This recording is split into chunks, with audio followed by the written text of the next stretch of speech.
The phone rang 3 times before anyone picked up. Sarah's hands were shaking so badly she could barely hold the device to her ear. I understand the risk, but I have to do this now. There is no turning back. Hello? A woman's voice, professional calm. Someone used to receiving calls at midnight from strangers. My name is Sarah Kang, Sarah said, her voice barely above a whisper. I'm married to Minjun Kang, heir to the Kang organization, and I have information that will either destroy organized crime in Seoul or get me killed. Possibly both. There was a long pause on the other end of the line. Then, who gave you this number? No one gave it to me, Sarah said.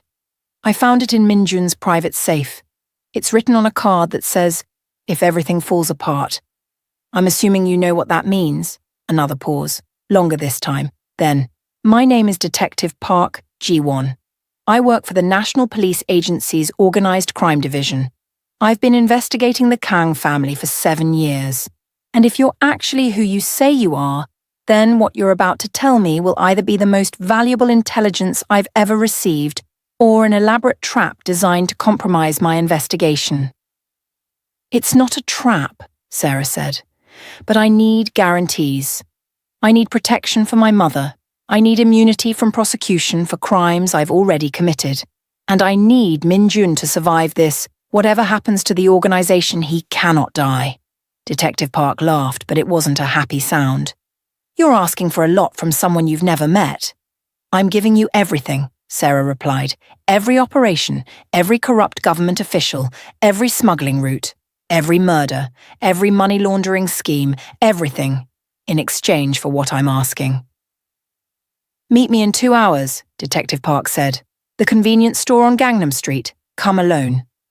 If I see any sign of the Kang organization following you, this meeting is over, and I will personally make sure you spend the rest of your life regretting the moment you decided to betray them.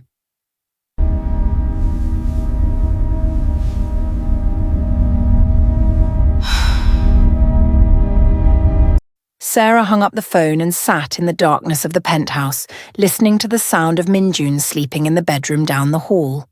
She'd made her choice. There was no turning back now. But before she could move, the bedroom door opened. Minjun stood in the doorway in sleep clothes, his hair disheveled, his expression confused. Who were you talking to at midnight? Sarah's heart stopped. For a moment, everything seemed to slow down. This was it. This was the moment where everything either ended or transformed into something entirely different. Myself, Sarah said calmly, meeting his eyes, trying to decide whether I should tell you the truth about why I'm really here. Minjun stepped into the living room, fully awake now, his predator instincts activated. What truth? That I found the file about my father, Sarah said, standing up. The real file, the one that proves he was never in financial trouble. That proves this entire marriage was a lie designed to isolate me, to make me dependent on the organization, to transform me into something I never wanted to be. For a long moment, Minjun just stared at her. Then something shifted in his expression. Not anger, but recognition. Like he'd been waiting for this moment, preparing for it, knowing it would inevitably come.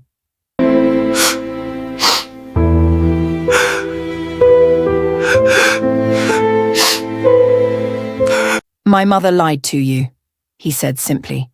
She does that sometimes. She creates narratives that suit her purposes, that make people compliant. Your father wasn't in trouble because she decided that you would be more likely to accept your fate if you believed he was. He sat down on the sofa, suddenly looking exhausted. But the real reason we married you? That's something else entirely. Tell me, Sarah demanded. Because you're brilliant, Minjun said. Because when we researched you, when we investigated your background, we found someone with exceptional analytical skills, exceptional problem-solving abilities, and most importantly, exceptional survival instincts. We needed someone like that. Someone with no ties to organized crime, but with the intelligence to navigate it. Someone who could help modernize our operations, who could see inefficiencies we've been blind to for years. So I was recruited, Sarah said bitterly. Not through choice, but through deception. Yes, Minjun acknowledged. And I hated myself for it every single day. Because the more time I spent with you, the more I realized that I wasn't just recruiting a business asset, I was destroying a person. I was taking someone good and forcing them to become something monstrous. He looked up at her. So I put that number in my safe. For you. In case you ever found the strength to realize that escape was possible, because if anyone was going to bring down the Kang organization, I wanted it to be you. Sarah felt tears streaming down her face. Why would you do that? Why would you help me destroy your own family? Because my mother is dying, Minjun said, and his voice cracked slightly. She has stage 4 cancer. She's been told she has less than a year left. And in that year, she wants to do everything we've been planning to do for years but couldn't execute because it would reveal us. She wants to destroy the organization from the inside, consolidate all the power into legitimate business, and leave me with something real instead of a criminal empire built on blood and suffering. He stood up and walked toward her. She's been waiting for you, Sarah. She's been waiting for someone intelligent enough to help orchestrate the greatest deception in Korean organized crime history. Sarah's mind spun. What are you talking about? Tomorrow morning, Minjun said. You're going to meet with Detective Park. You're going to give her everything we want her to have. You're going to reveal operations we've already been planning to phase out. You're going to expose officials we've already decided to cut loose. And you're going to be the hero who brought down the Kang organization. He took her hand. But the real organization, the core of it, will vanish. We'll move everything into legitimate businesses. We'll create an empire that doesn't require murder or theft or manipulation. We'll become people who can look ourselves in the mirror without seeing monsters. This is insane, Sarah whispered. If Detective Park finds out... She won't, Minjun said, because my mother has been planning this for years, because we have intelligence networks she can't even dream of, because when you give Park the information, it will lead her exactly where we want it to lead, and she'll feel like she's uncovered the greatest crime bust of her career. The Kang organization will be remembered as a criminal enterprise that was finally brought to justice. Meanwhile, we'll be reborn as something completely different, something legitimate, something that doesn't require us to destroy anyone. Sarah pulled her hand away. And Park Dae-sung, and Jung Ha-eun, and all the people I helped orchestrate being killed or tortured. Minjun's expression hardened. Park Dae-sung was already marked for death before you arrived. He'd stolen from us, yes, but more importantly, he was being blackmailed by the rival organization to spy on us. He had to die regardless. And Ha-eun? Minjun paused. Ha-eun is alive. She's in protective custody, being deprogrammed by our people. She was coerced into working for Park Dong-soo's organization through threats against her family. When this is all over, she'll be relocated with a new identity and enough money to start a new life. How can I possibly believe that? Sarah asked. Because I'm going to show you, Minjun said. He picked up his phone and made a call. Within minutes, there was a knock at the penthouse door. A man entered, escorting a woman, Jung Ha-eun, alive, unharmed, but looking terrified. Mrs. Kang, Ha-eun said, her voice shaking. I'm sorry for what I did. I was threatened. They said they'd kill my family if I didn't cooperate. Sarah's legs went weak. She sat down hard on the sofa. You're alive? Yes, Ha-eun confirmed. Mr. Minjun had me extracted before the interrogation became difficult. He's been protecting me this entire time. After Ha-eun was escorted out, Sarah turned to Minjun. Your mother planned all of this? She was lying about Park Dae-sung being dead? Park Dae-sung is dead, Minjun said quietly. That was real. We couldn't save everyone, Sarah, but we were able to save some. And going forward, no more deaths. That's the deal my mother made with me. If I agreed to help orchestrate the organization's transformation, she would ensure that no more innocent blood would be spilled in this process. How is any of this possible? Sarah demanded. How could your mother possibly control all of this? How could she possibly predict that I would find that file? How could she possibly? She couldn't, Minjun interrupted. That's why she needed you. Because you're unpredictable. Because you're brilliant. Because when given information and a choice, you make decisions that she never could have anticipated, but that always end up serving our purposes. He sat down beside her. My mother has been playing chess with organized crime for 40 years, Sarah. She's 3 moves ahead of everyone, including us, including you. The only person she's never been able to predict is you, because you're the first person to genuinely threaten her, to genuinely force her to account for the possibility that she might not be the smartest person in the room. The next morning, Sarah met with Detective Park at the convenience store. Mia. Sarah, if you testify, your life is in danger. You have to let us protect you. I understand the risks, Detective. She brought encrypted files containing operational details, financial records, security protocols, everything the detective could possibly need to dismantle the Kang organization's criminal operations. Detective Park was stunned, grateful, amazed that someone from inside the organization would risk everything to bring justice. We can get you into witness protection, Detective Park said.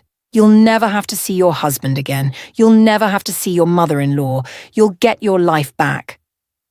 No, Sarah said, I want to stay.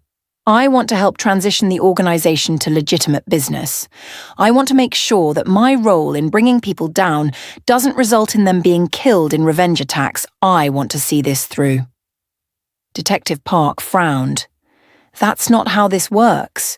You can't betray them and then go back to living with them. Watch me, Sarah said. The raid came 3 days later. All teams synchronized on the primary target building now. Confirmed. Aerial support reports movement on the rooftop. Breach teams are in position. Federal agents, supported by police, descended on Kang organization facilities across Seoul. They found exactly what Sarah had told them they would find: evidence of embezzlement, corruption, smuggling operations, everything beautifully documented and organized for easy prosecution. But they found no evidence of murder, no evidence of torture, no bodies, no weapons caches beyond what was publicly acceptable for private security, and most importantly, they found no evidence that Kang Hai-won or Minjun had anything to do with the more serious crimes, the organization's second-tier operations. The ones Sarah had been instructed to expose were implicated. But the leadership remained untouched. Within a week, the Kang organization's criminal infrastructure was dismantled. 17 members were arrested, 43 corrupt government officials were indicted. And the organization publicly transformed itself into a legitimate business conglomerate focused on real estate, hospitality, and technology. Detective Park was hailed as a hero. She received commendations. She became famous for her role in taking down one of Seoul's most dangerous criminal organizations.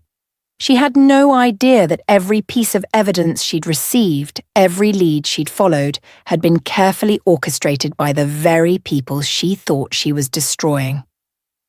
2 months later, Sarah sat in the CEO's office of the newly transformed Kang Corporation. The nameplate on the door read, Sarah Chen Kang, Chief Strategic Officer. She'd been given a legitimate title, a legitimate salary, and complete authority over the organization's transition to legitimate business. Her mother had been brought to Seoul to work at the company's hospitality division. Her job was real. Her salary was real. And most importantly, the surveillance on her had been replaced with genuine protection. Bodyguards she actually knew about, security systems designed to keep her safe rather than trap her.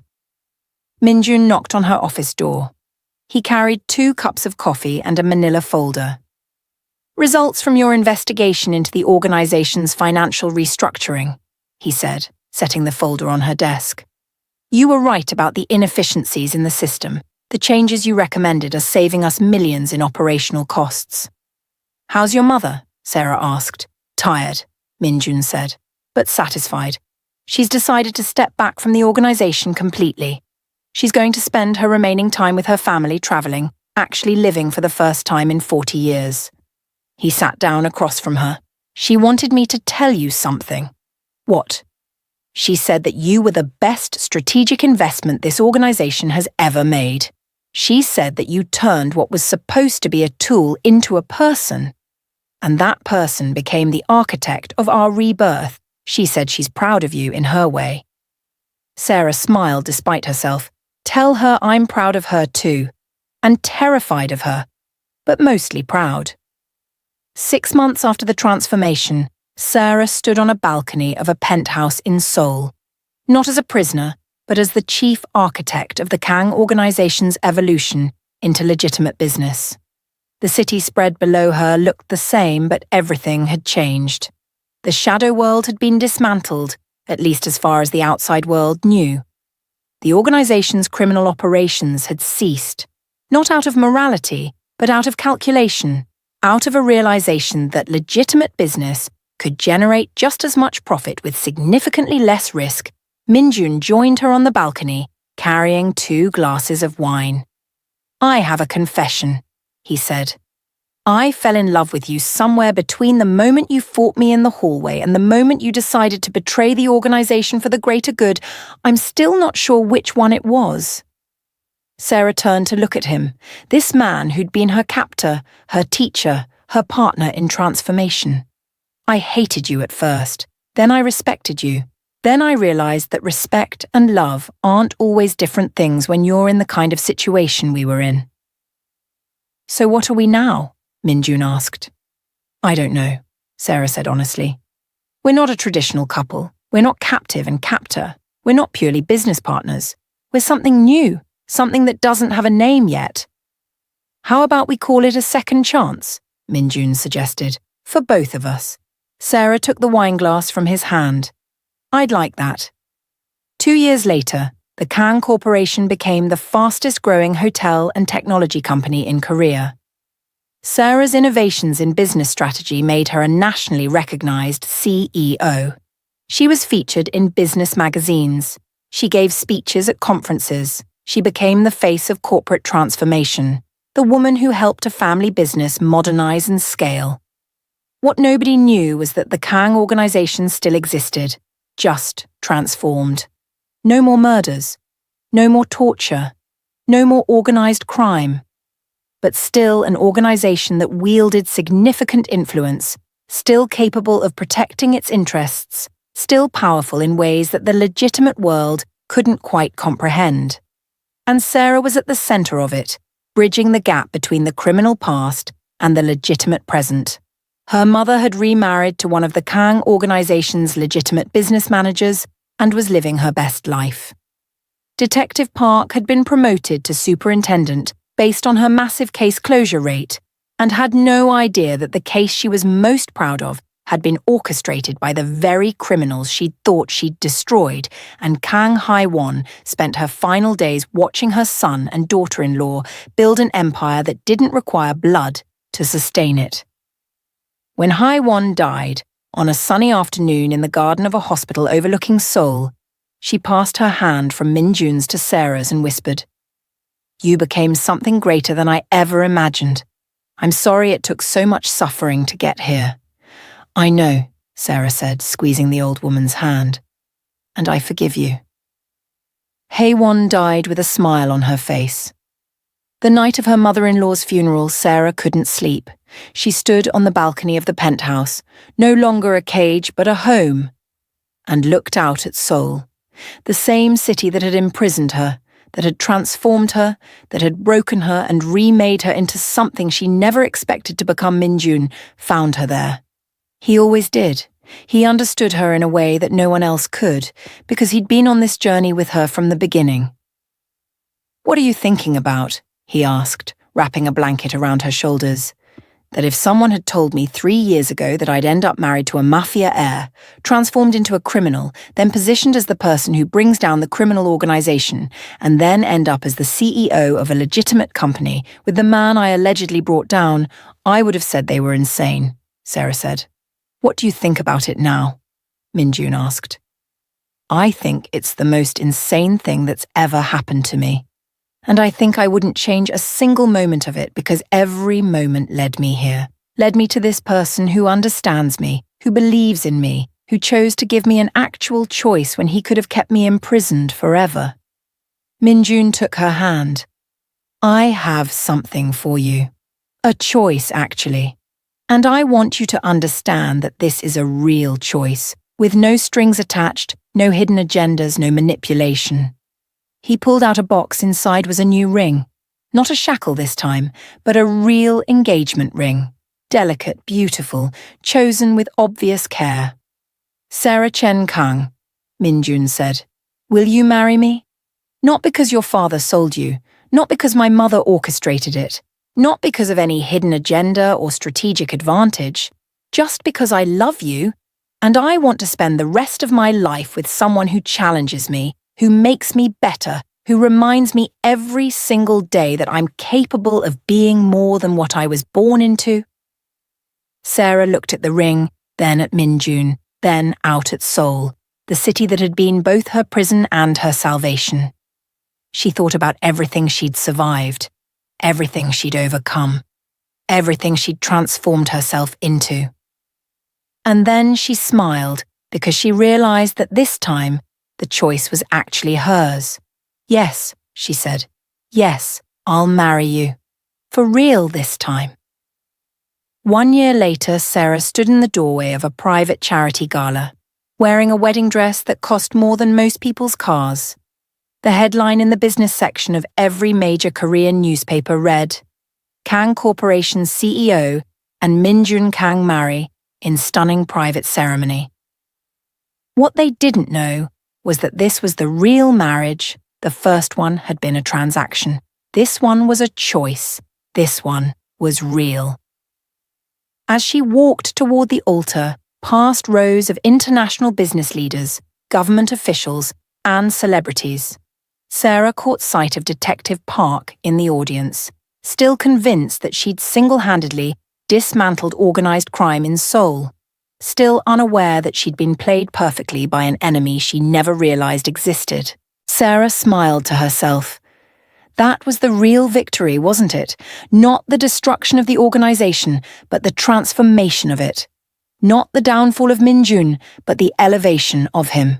Not the end of the Kang family's power, but the evolution of it. When she reached the altar, Minjun took her hand, and she felt a sense of peace that she'd never expected to feel. She'd been kidnapped, deceived, manipulated, forced to become a murderer, and used as a pawn in a multi-year strategic game. And somehow, against all odds, against all logic, she'd ended up exactly where she wanted to be, not as a victim, but as a victor, not as a captive, but as a queen. The vows they exchanged were simple and true. They loved each other. They would build a life together. They would use their power, the legitimate and not so legitimate aspects of it, to make the world better. And they would never, ever lie to each other again. Not about the important things. As they kissed, the crowd erupted in applause, completely unaware that they were witnessing the culmination of the most sophisticated transformation ever orchestrated in Korean organized crime. A transformation that had taken 3 years, countless lives, and one woman's complete willingness to become something she never thought she'd become. But Sarah had made peace with that, because in the process of becoming a monster, she'd discovered that monsters could change, that systems could be reformed, that even the darkest situations could lead to redemption if you were smart enough, ruthless enough, and willing to sacrifice everything you thought you knew about yourself. The Kang organization was dead. Long live the Kang Corporation. And somewhere in the darkness behind the glittering facade of legitimate business, power still flowed through invisible channels, wielded by people who understood that sometimes the most important victories weren't the ones that made the news. They were the ones that changed everything while nobody was looking. Sarah Kang had survived the underworld. She'd conquered it. And now, standing beside her husband as cameras flashed and the world celebrated her fairy tale ending, She understood the final truth that Hai Won had been trying to teach her all along. The real power wasn't in the violence, it was in the ability to make people believe in a story so completely that they'd never question it. And she'd mastered that story perfectly. If this was your first time watching this series, and you didn't expect that ending, if you thought Sarah was going to destroy the organization instead of transform it, if you never saw this final plot twist coming, then like, subscribe, and hit that notification bell, because there are more stories like this coming.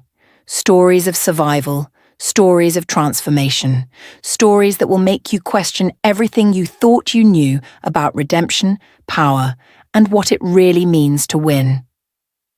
Thank you for watching. This has been the journey of Sarah Kang, from captive to CEO, from victim to victor, from the darkness into something beautiful and terrible and absolutely real.